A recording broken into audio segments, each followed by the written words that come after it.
നമസ്കാരം. ഇന്നത്തെ news time നോക്കാം. ആദ്യം തലക്കെട്ടുകൾ.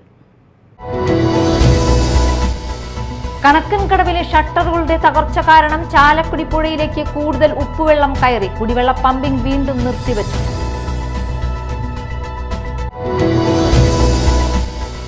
മുനമ്പം ഭൂസംരക്ഷണ സമിതി സമരം അവസാനിപ്പിക്കുന്നതിനെതിരെ കോട്ടപ്പുറം രൂപത. സമരം അവസാനിപ്പിക്കുന്നത് തെരഞ്ഞെടുപ്പ് നാടകമാണെന്നും ഫാദർ ഫ്രാൻസിസ് താണിയത്ത് പറഞ്ഞു.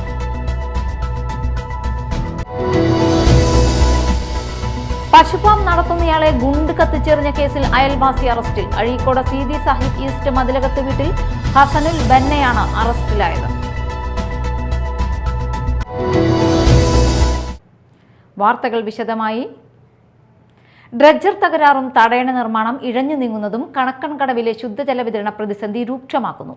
ഷട്ടറുകളുടെ തകർച്ച കാരണം ചാലക്കുടി പുഴയിലേക്ക് കൂടുതൽ ഉപ്പുവെള്ളം കയറിയതിനാൽ കുടിവെള്ളം പമ്പിംഗ് വീണ്ടും നിർത്തിവച്ചിരിക്കുകയാണ്.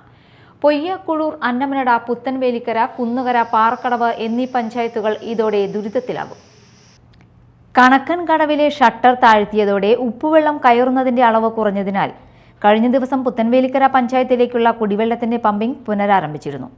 പമ്പിംഗ് വീണ്ടും തുടങ്ങിയതും ഉപ്പുവെള്ളം കയറുന്നതിന്റെ അളവ് കുറഞ്ഞതും മീഡിയ ടൈം വാർത്ത നൽകിയിരുന്നു. ഉപ്പുവെള്ളം കയറിയാൽ ആദ്യം ബാധിക്കുന്നത് പുത്തൻവേലിക്കര പഞ്ചായത്തിലാണ്. ഉപ്പുവെള്ളത്താൽ ചുറ്റപ്പെട്ട പ്രദേശത്ത് ചാലക്കുടി പുഴയിൽ നിന്നുള്ള വെള്ളമാണ് ആശ്രയം. കൂടാതെ കുന്നുകര, പാറക്കടവ്, പൊയ്യ, കുഴൂർ, അന്നമനട പഞ്ചായത്തുകളെയും ഉപ്പുവെള്ള ഭീഷണി ബാധിക്കും. പുത്തൻവേലിക്കര പഞ്ചായത്തിൽ ഉള്ളവർ 2 ദിവസം കൂടുമ്പോൾ ശരാശരി 500 രൂപ നൽകി വെള്ളം വാങ്ങുകയാണ്. ഇത് എറണാകുളം ജില്ലയുമായി ചേർന്ന് കിടക്കുന്ന പൊയ്യയെയും ബാധിക്കുന്ന അവസ്ഥയിലാണ്. ചോർച്ച കാരണം 3 ഷട്ടറുകളിലൂടെയാണ് ചാലക്കുടി പുഴയിലേക്ക് ഉപ്പുവെള്ളം കയറുന്നത്. പുഴയിലെ ജലനിരപ്പ് കായലിനേക്കാൾ ഉയർന്നാണെങ്കിലും വേലിയേറ്റത്തിലാണ് ഉപ്പ് കയറുന്നത്. പുഴയിലേക്ക് കയറുന്ന ഉപ്പുവെള്ളം വേലിയിറക്കത്തിൽ ഒഴിഞ്ഞു പോകുന്നില്ല. മഴയൊഴിഞ്ഞാൽ തൃശൂർ ജില്ലയിലെ പൊയ്യ, കുഴൂർ, അന്നമനട പഞ്ചായത്തുകളിലെ കൃഷിയിടങ്ങളിലേക്കുള്ള പമ്പിംഗ് നിർത്തേണ്ടി വരും. ഇതെല്ലാം വലിയ പ്രതിസന്ധിയിലേക്കാണ് നീങ്ങുക. Media Time, Puthenvelikkara. മുനമ്പം ഭൂസംരക്ഷണ സമിതി സമരം അവസാനിപ്പിക്കുന്നതിനെതിരെ കോട്ടപ്പുറം രൂപത priest council secretary father Francis Thaniyath ഹൈക്കോടതിയിൽ വാദം നടക്കുകയാണ്. അതിനു മുൻപ് സമരം അവസാനിപ്പിക്കുന്നതിന് എന്ത് അർത്ഥമാണ് ഉള്ളത്? സമരം അവസാനിപ്പിക്കുന്നത് തെരഞ്ഞെടുപ്പ് നാടകമാണെന്നും ഫാദർ ഫ്രാൻസിസ് താണിയത്ത് പറഞ്ഞു. എന്നാണ് ഈ സംരക്ഷണ സമിതി ഉണ്ടായത്? ഇവർക്ക് എന്ത് അവകാശം ഇപ്പം ഈ സമരം നിർത്താനായിട്ട്? ആരാണ് ഇതിന് അധികാരം അവർക്ക് കൊടുത്തത്? ഇത് കേവലം ഒരു ഇലക്ഷൻ സ്റ്റണ്ടായിട്ടാണ് എനിക്കും സാധാരണ അന്നം ഭക്ഷിക്കുന്ന എല്ലാവർക്കും മനസ്സിലാകുക. ഒരു പ്രത്യേക സംഘം അവിടെ വന്നു അതിൻ്റെ പിന്നിൽ പ്രവർത്തിക്കുന്ന എന്ത് തന്നെയാണ്? ഇതൊരു അധിനിവേശമാണ് യഥാർത്ഥത്തിൽ. സാധാരണക്കാരുടെ അവകാശങ്ങളിൽ മേലുള്ള ഒരു കടന്നുകയറ്റം തന്നെയാണെന്ന് നമുക്കത് മനസ്സിലാക്കാനായിട്ട് സാധിക്കും. വ്യക്തിവിരോധം മൂലം പശുപാം നടത്തുന്നയാളെ അപായപ്പെടുത്താനായി ഗുണ്ട് കത്തിച്ചെറിഞ്ഞ കേസിൽ അയൽവാസി അറസ്റ്റിൽ.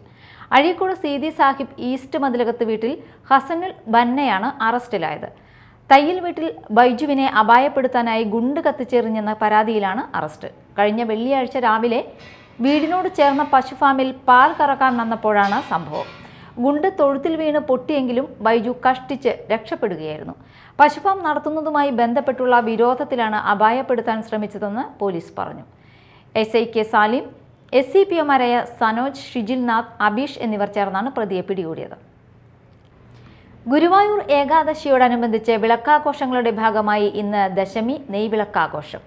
തിരുനാമാചാര്യൻ ആഞ്ഞം മാധവൻ നമ്പൂതിരി രൂപീകരിച്ച ശ്രീ ഗുരുവായൂരപ്പൻ സങ്കീർത്തന ട്രസ്റ്റിന്റെ വകയായാണ് ദശമി നെയ്വിളക്കാഘോഷം.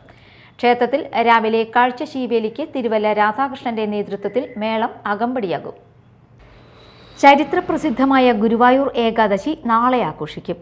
ആയിരക്കണക്കിന് ഭക്തർ വ്രതശുദ്ധിയോടെ ഏകാദശി നോൽക്കാൻ ഗുരുവായൂരിലെത്തും. കഴിഞ്ഞ 1 മാസമായി നടന്നുവന്ന വിളക്കാഘോഷങ്ങൾ നാളെ സമാപിക്കും. ഗുരുവായൂർ ദേവസ്വം വക ഉദയാസ്തമന പൂജയോടെയാണ് വിളക്കാഘോഷം. ക്ഷേത്രത്തിൽ കാഴ്ചശീവേലിക്ക് തിരുവല്ല രാധാകൃഷ്ണന്റെ നേതൃത്വത്തിൽ മേളം അകമ്പടിയാകും. രാവിലെ 6:30 പല്ലശന മുരളിമാരാരുടെ നേതൃത്വത്തിൽ പഞ്ചവാദ്യത്തിന്റെ അകമ്പടിയോടെ പാർത്ഥസാരഥി ക്ഷേത്രത്തിലേക്ക് എഴുന്നള്ളിപ്പുണ്ടാവും. സന്ധ്യയ്ക്ക് പാർത്ഥസാരഥി ക്ഷേത്രത്തിലേക്ക് നാമജപ ഘോഷയാത്രയും പാർത്ഥസാരഥിയിൽ നിന്ന് ഗുരുവായൂർ ക്ഷേത്രത്തിലേക്ക് രഥമെഴുന്നള്ളിപ്പും ഉണ്ടാകും. മേൽപ്പത്തൂർ ഓഡിറ്റോറിയത്തിൽ നടന്നുവരുന്ന ചെമ്പൈ സംഗീതോത്സവം നാളെ രാത്രി 10ഓടെ സമാപിക്കും. ക്ഷേത്രത്തിൽ ഇന്ന് പുലർച്ചെ തുറന്ന നട ഇനി ദ്വാദശി ദിവസമായ വെള്ളിയാഴ്ച രാവിലെ 8-നാണ് അടയ്ക്കുക. Media time, Thrissur. ലോക ഭിന്നശേഷി വാരാചരണത്തിന്റെ ഭാഗമായി മാള BRCയുടെ നേതൃത്വത്തിൽ ദീപശിഖ റാലി സംഘടിപ്പിച്ചു. മാള കാർമൽ കോളേജ് പ്രവേശന കവാടത്തിന് മുൻപിൽ നിന്നും ആരംഭിച്ച ദീപശിഖ റാലിയിൽ Mala sub inspector PM Rasheed, വിദ്യാർത്ഥികളായ ശ്രീധന്യ, ഏഞ്ചൽ, മിലൻ എന്നിവർക്ക് ദീപശിഖ കൈമാറി. ഇന്നിവിടെ നടത്തുന്ന ഈ പരിപാടിയിൽ ദീപശിഖ കൈമാറാൻ സാധിച്ചതിൽ സന്തോഷം. നമ്മുടെ സമൂഹത്തിൽ ഇത്തരം കുട്ടികളെ നമുക്ക് കണ്ടെത്തി അവരെ ചേർത്ത് പിടിച്ച് അടുത്ത തലമുറകൾക്കും പ്രചോദനമാകുന്ന രീതിയിൽ നമ്മുടെ കുട്ടികളും മുതിർന്നവരും എല്ലാവരും മാറാൻ ഈ പരിപാടി കാരണമാകട്ടെ എന്ന് ആശംസിക്കുന്നു. എല്ലാവിധ ആശംസകളും നേർന്നുകൊണ്ട് നിർത്തുന്നു. Carmel college principal sister Rini Raphael, Briji KB, Mala AEO Suresh, sister Limsy, sister Grace Maria, sister Mary's എന്നിവർ സംസാരിച്ചു.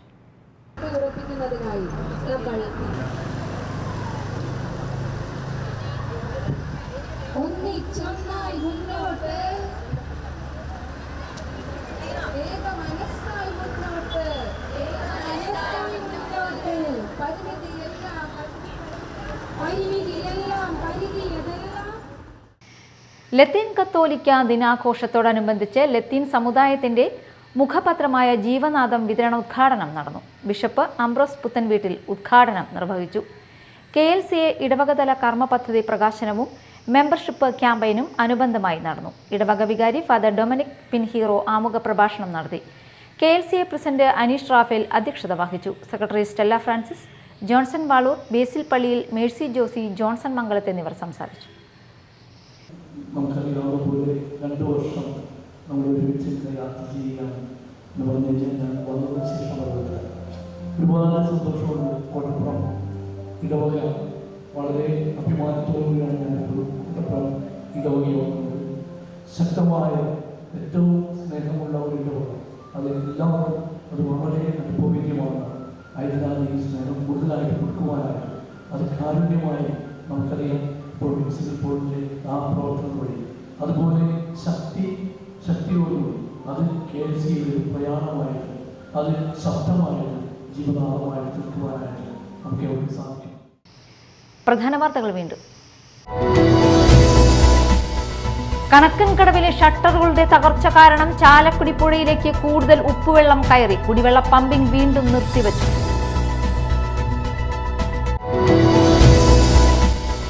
മുനമ്പം ഭൂസംരക്ഷണ സമിതി സമരം അവസാനിപ്പിക്കുന്നതിനെതിരെ കോട്ടപ്പുറം രൂപത. സമരം അവസാനിപ്പിക്കുന്നത് തെരഞ്ഞെടുപ്പ് നാടകമാണെന്നും ഫാദർ ഫ്രാൻസിസ് താണിയത്ത് പറഞ്ഞു.